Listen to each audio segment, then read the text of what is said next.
La ilaha illallah, la ilaha illallah. Untuk memudahkan secara ilmiah, ulama memberikan susunan begini: af'al, sifat, zat.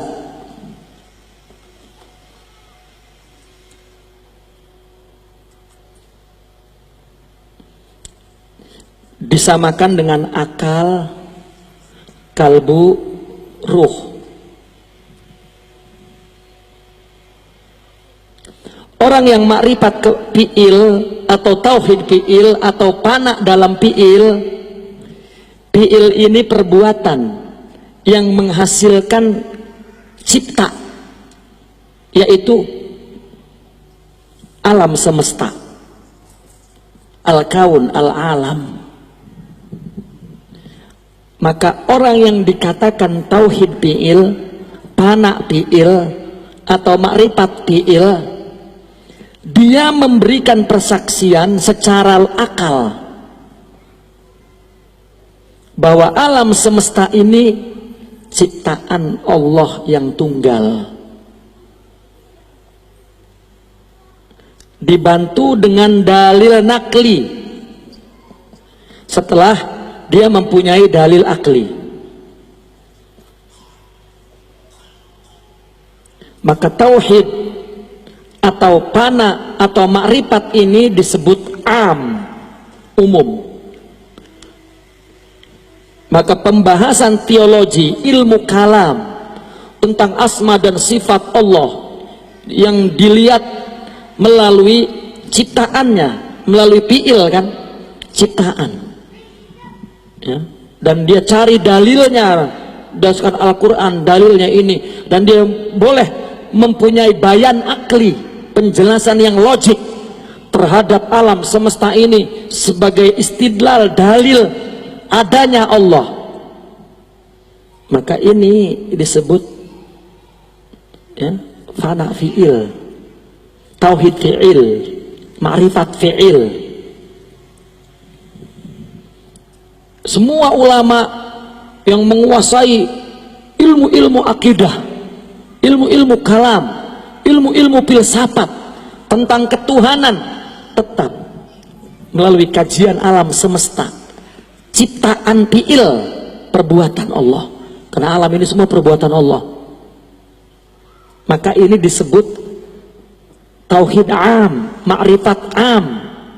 Fana juga fana am.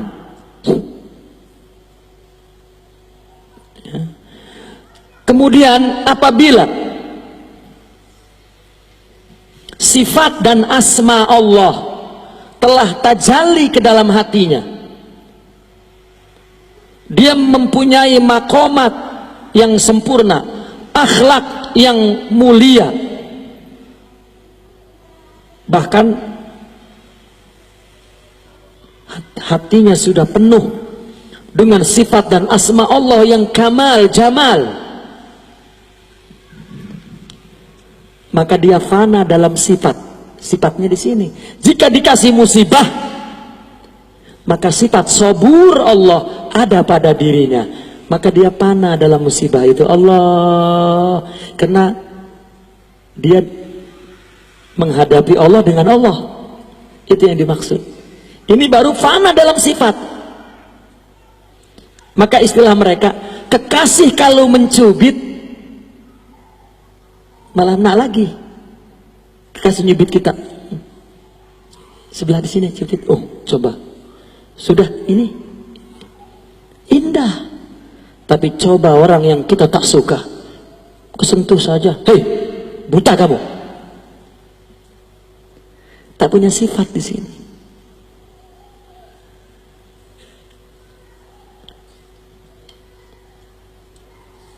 Bahkan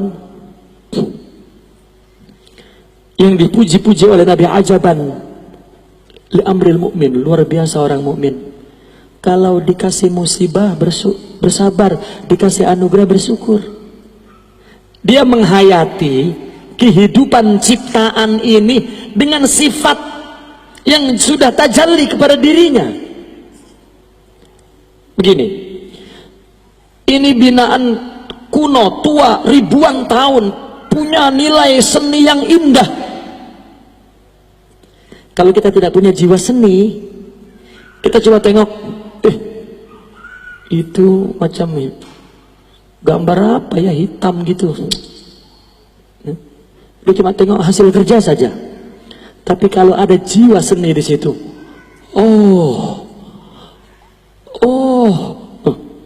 ada di sini.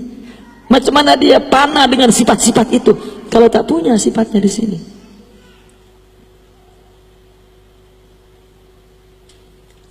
Tasawuf yang memindahkan dari fana fi'il ke fana sifat. Jika dia sudah punya makomat, punya itu tadi akidah itu. Tasawuf kenapa membuat akidah itu jadi tahakkuk? Bukan hanya di fi'il, istidlal, akli wa nakli, tapi naik ke sifat. Dia melihat apa yang Allah ciptakan dengan sifat yang Allah miliki. Bahkan dia melihat Allah. Apabila sudah sempurna sifatnya, dia tahu bahwa semua itu bersumber dari zat.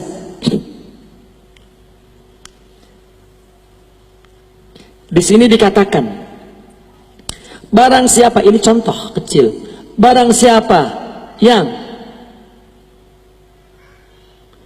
menyabari akan musibah Allah, menerima akan musibah Allah, dialah orang yang mukmin.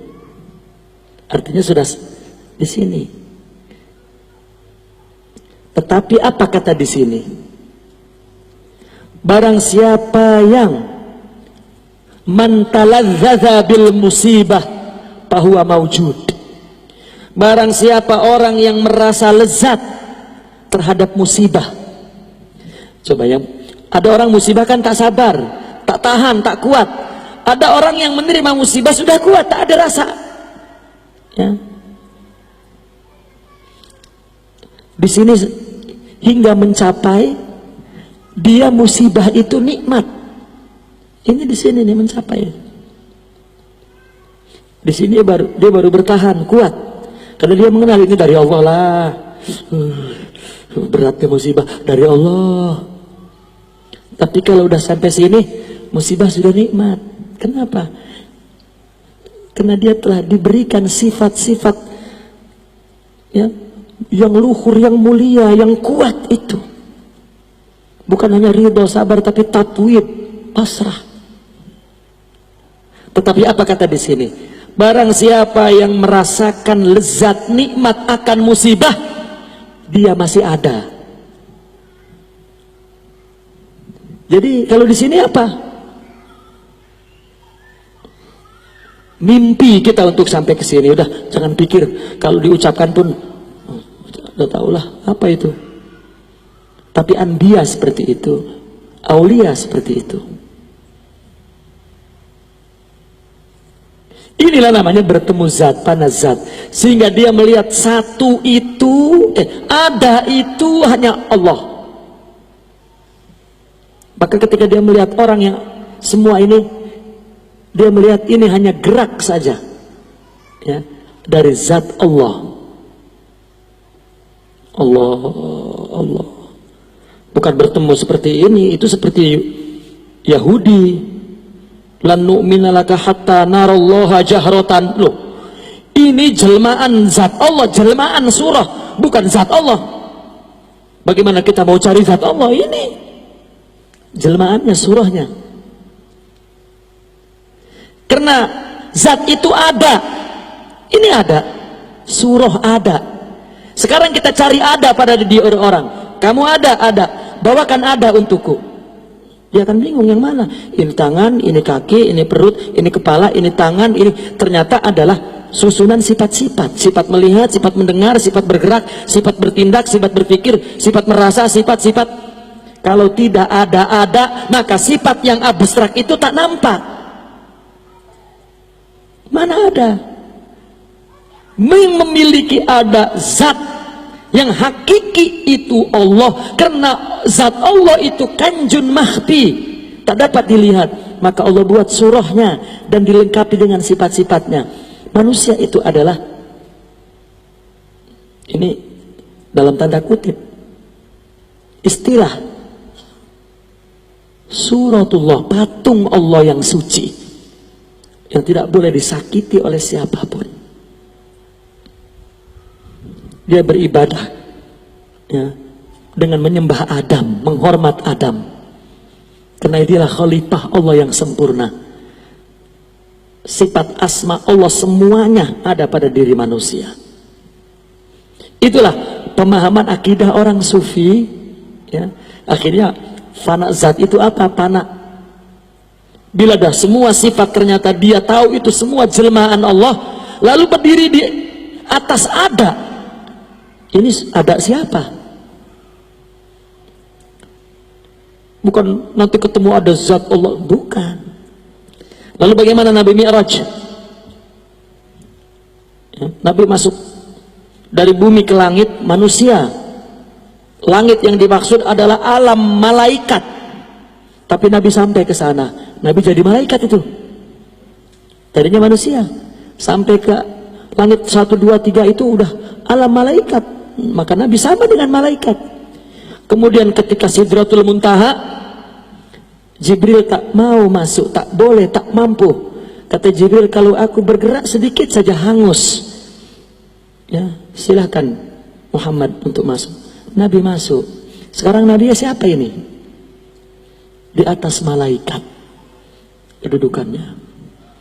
Dan Nabi balik bercerita, Ra'aitu Rabbi bi'aini qalbi. Lalu nak bincang, nak tahu macam mana. Ulama sufi ada menjelaskan, tapi tidak berguna. Untuk apa? Hanya hadis-hadis nanti kita ru'yatullah di akhirat. Ada yang melihat Allah seperti bintang, bulan, matahari, awan. Bukan Allah itu zatnya bulan, bintang, matahari. Tetapi itu kualiti makrifat kita. Ada yang macam bulan, macam bintang, macam ya. Orang sufi mempunyai istilah tajalli. Warisi sifat-sifat mulia yang disebut wa innaka la'ala khuluqin azim. Istilah orang sufi maqamat ruhiyah. Takhalli, tahalli, tajalli. Sempurna para aulia Allah itu menjelaskan hakikat agama itu di dalam tasawuf. Sehingga ketika mereka menuangkan ilmu ruhiyahnya menjadi istilah yang macam-macam, kita memahaminya seperti memahami benda di dunia ini akal. Gimana ya? Susah. Akhirnya kata mereka apa? Man zaqa araf. Orang yang sudah mencicipi dia tahu. Kalau belum, ya, kalau Allah bagi paham, alhamdulillah. Ya, sekira itu soalan yang terakhir. Ya, kita tutup.